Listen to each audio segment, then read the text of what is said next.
Hey, this is DJ with Undertone FX with a deep dive into the Ultimate Fire Pack Volume 1, brought to you by ActionVFX and Undertone FX. My name is DJ. I am the CEO and creative director for Undertone FX, and I'm going to walk you through everything that's coming in this Fire Pack from the content itself. We'll take a quick look at the blueprints and the materials. So when you download the pack, there's one level in it. It is called Ultimate Fire Pack Volume 1 Demo Gem, and this is what you'll see in it. And essentially, there's three walls. On the left, we've got particle systems built out of the textures from the Action VFX footage guys via Cascade for games that are still using Cascade. On the right, we've got essentially the same thing but done with Niagara. So we wanted to give some flexibility in terms of what system various teams might be using. And then on the back wall is just a gallery showing the effects, or sorry, the textures in isolation. So here's all of the fire variants, some embers, some smokes, and some stuff that went into the hero fires over here.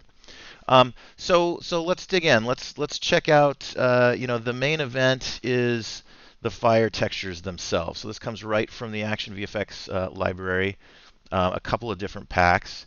And we've got four different variants of four different sizes of texture for fires. So here they are. There's four tiny ones. These are intended to be like a little, almost candle flame sized, or little tiny burning ember on the ground. The next four small, these are intended to be, maybe knee high or something, maybe some clothes that are burning. Medium are getting up there in size. Those are intended to be, I don't know, something bigger. And large is the biggest of them. This could be, roofs on fire and just really, sort of roaring infernos. We've got it on the left and right twice, you'll see. For the fires. That is because they've been set up with and without optical flow. We've got two different versions of the materials depending on if your project needs time dilation or slow motion, you'll want to use the optical flow ones. If it's not, save the extra resources, just use the standard versions. I believe the ones that are implemented in these particle systems currently use the standard one, but it's really simple to just switch it over to the optical flow motion vectored variants if you want. And then we've got a couple other textures just to sort of build out the fire, the fire particle systems. A couple that are used for little embers and ash debris. Some rising smoke that came from Action VFX Library 2. And then these are some custom simmed smokes. A big, thick, roiling one to go with the hero fire that is back there.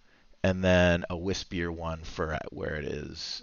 So it kind of crossfades from the thick roiling smoke into the wispy smoke. And then this explosion, also from the Action VFX library, is the basis for the hero fire. This is intended to be like, a gas tanker got blown up, some massive, petroleum-filled vehicle on fire, a downed helicopter or plane or something. So that is sort of the basic layout of it all.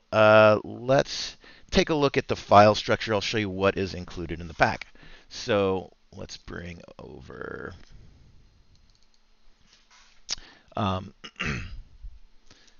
the content browser. Okay, so in the Ultimate Fire Pack, here's what you're going to see. And when you purchase it on the Unreal Marketplace, and you add it to project, you're just going to get under content one folder called Ultimate Fire Pack. It's got some curves that we're using to do some Fresnel stuff on it, so that when you look down on them, they kind of disappear. You don't see like the sliced card.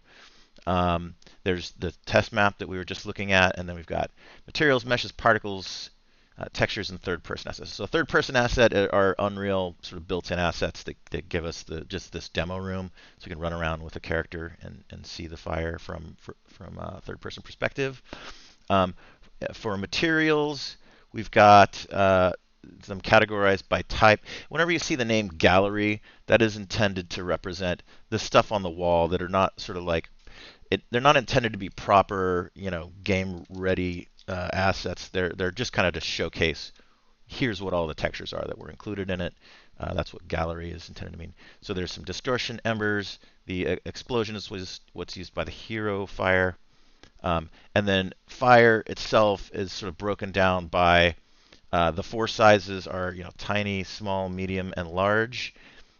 Fire hero is an extra material that is that got used for some sort of um, things that are some fires that are cutting through the ground that help ground the big fireball. Uh, then we've got ground fire. There's a couple more that are kind of like looking down on the fire, and then some licks just to help 3D volumize the particle systems themselves. Um, in master materials, so we've got a couple master materials that a lot of the instances in these other folders come from, and then a couple of um, materials for the smoke. Note that in each of the primary fire ones, there's sort of three material instances for each texture that's there. The reason for that is this: the sub UV one is what's used by the particle systems. The Fire Large and Fire Large OF for optical flow are what are used on the left and right gallery ones here. So really, you'll probably just use this one. Moving on, we've got meshes. There's just a couple of meshes in here, probably not worth getting into, but just some of the showcase stuff, the rocks that are down here, and the little size reference thing. Moving on, particle systems. So we've broken it down into, for the fire, Cascade and Niagara. And then within each is, your tiny, small, medium, large, and hero. Niagara's got an additional folder, emitters. These are some shared emitters that some of the other particle systems use. And then we've got a gallery one again. This is for the ones that are playing up here on the gallery wall. And textures. This is sort of the main event. This is sort of the raw work of taking the ActionVFX footage and comping them into flipbooks, into game engine ready assets. So we've got a debug texture in here just for Atlas stuff. There are the ember textures. Here is the explosion. We'll sort of open this guy up. You can see, here's what this guy looks like.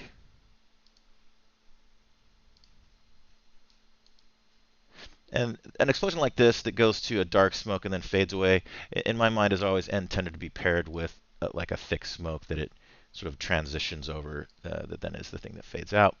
We've got the fire textures. So the hero one has got a ground fire to ground it. But so again, there's the four variants of each of the four sizes. So with and without optical flow.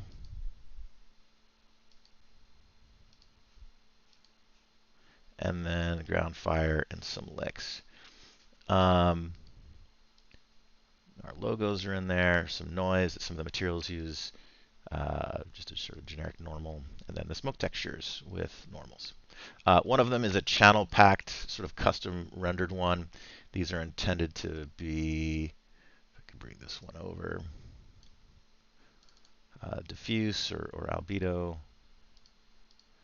I think this one is rimlit. If you want to do, we're actually not using this in the particles now, but you could use this to sort of rim light the smoke. This is an ambient occlusion pass, and then the alpha.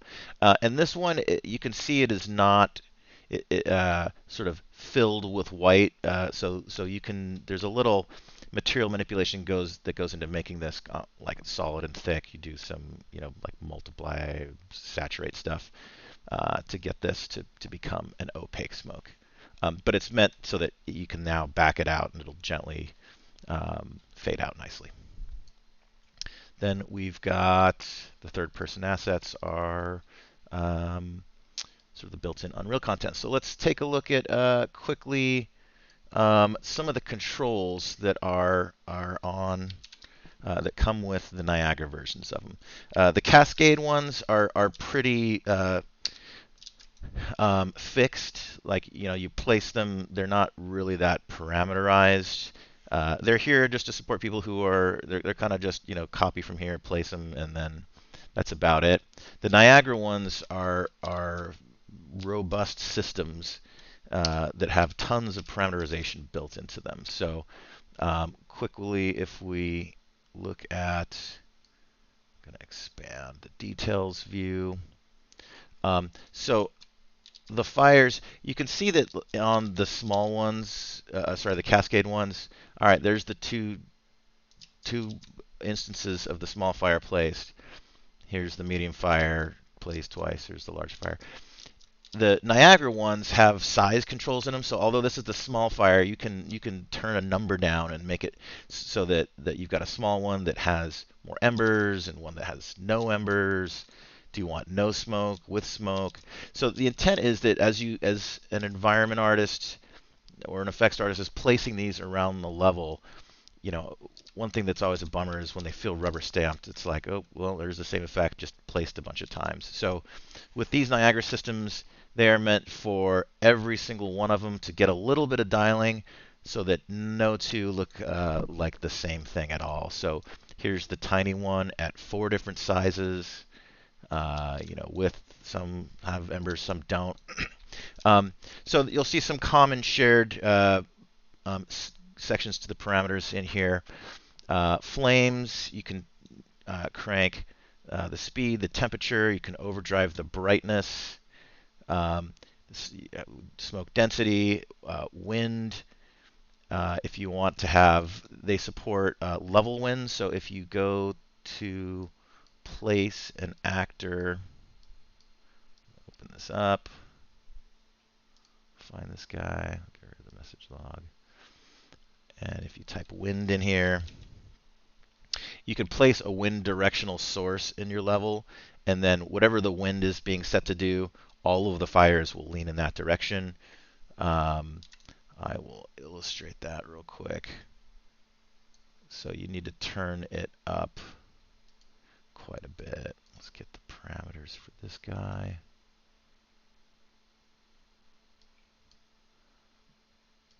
Oh, they're over the side. There we are.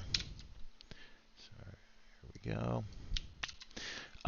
So I'm going to give it like a strength of 100 or something. And then I believe you need to enable it in any given effect. So use directional wind source. And then turn off local. So now you'll see the sparks start heading kind of in that direction, and the fire goes off to the side a little bit.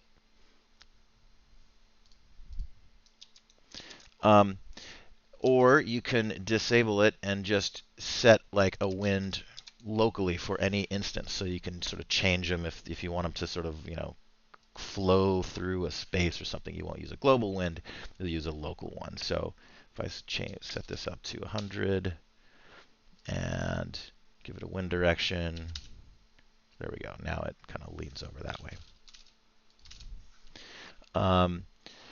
We've got embers. Do you want them? Do you not want them? How fast do you want them to go? Do you want them kind of slow and gentle, or do you want them going a little faster? So embers, ambient embers, and intermittent embers, and embers burst. So embers, I think, is a global catch for them in their entirety, and then if it is on, you get ambient embers are just sort of the gentle trickle of ambers over time. Intermittent ambers is a little cough, so a little bit more sparks, and then embers burst is on a timer. They like like you're at a campfire and you hear it crackle and a bunch of fires burst up. So those little bursts are this guy, so you can turn that on or off. So here is none of them. Here's just the bursts. Here's just the intermittent ambers. It's the intermittent one is like a burst too that you can have even on a different timer, and then the ambient ones are just sort of kind of constantly going at every one rate you want. So here's 1. Let's crank it up to 10. Let's go to 0.1, so you just get 1 or 2 every once in a while. So tons of controls in here. There's turbulence, how fast they rise, the spawn rate. Um, we've got, I think this is not quite implemented yet, so we'll ignore that there's a sound section there. We've got sounds. I don't think they're hooked up yet. But lights, you can see little flashing lights on there. Maybe your lighting team wants to do the lighting for these guys, so you could turn off. And distortion, there's a little subtle distortion in there. Variance, the blueprints, so you could set it to specify which of the 4 variants you want, or you can, I think it defaults to just, or you can have it so the ones that we've placed here are like, I think we're forcing, so this one is variant 1, this one is variant 3, and this one is variant 2, so that if you group some near, but you don't want them to look like one another, you want to explicitly set which of the fire variants they are, you can ensure that they won't feel repeaty, so they don't want to look the same. They're using different variants. Or you can just use random.